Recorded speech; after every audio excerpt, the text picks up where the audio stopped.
Lelo panyasa voice box tangofuna tingokudziwitsani mwachidule za nkhani imene ikuchitika ku Mangochi Central Constituency kumeneko zikumveka kuti phungu wakale waderali komanso anthu ena atatu okhudzidwa ndi chipani cha Democratic Progressive Party DPP pakali pano ali mchitokosi cha apolisi powaganizira kuti amafuna kupha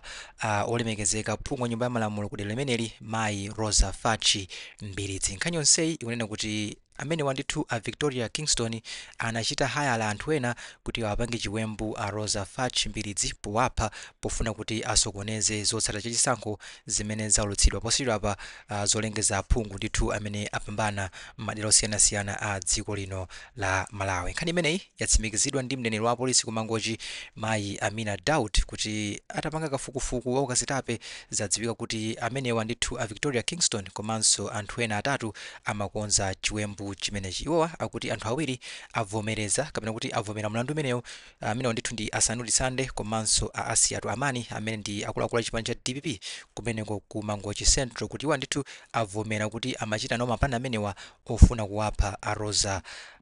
Mbiridzi. Mulandu ofuna kupha munthu kapena kuti okonza chiwembu chofuna kupha munthu ndi mlandu umene umalakwira ndithu malamulo a dziko lino achamatchedwa kuti Malawi Penal Code pa section 227 amene mu Chingerezi timanena kuti conspiracy to commit murder. Mu Chingerezi section imeneyi imanena kuti any person who conspires with any other person to kill any person whether such person is in the republic or elsewhere shall be guilty of a felony and shall be liable to imprisonment for 14 years. Ngomasula muchichewa akuti mulandu okonza chiwembu chokupha munthu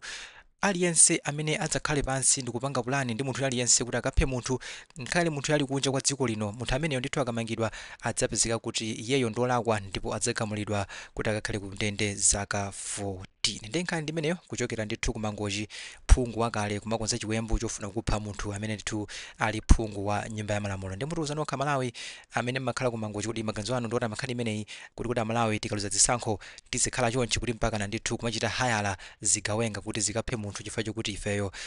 taluza masankho. Mutiuza maganizo anu in the comment section below pompano pa Nyasa Voice Box.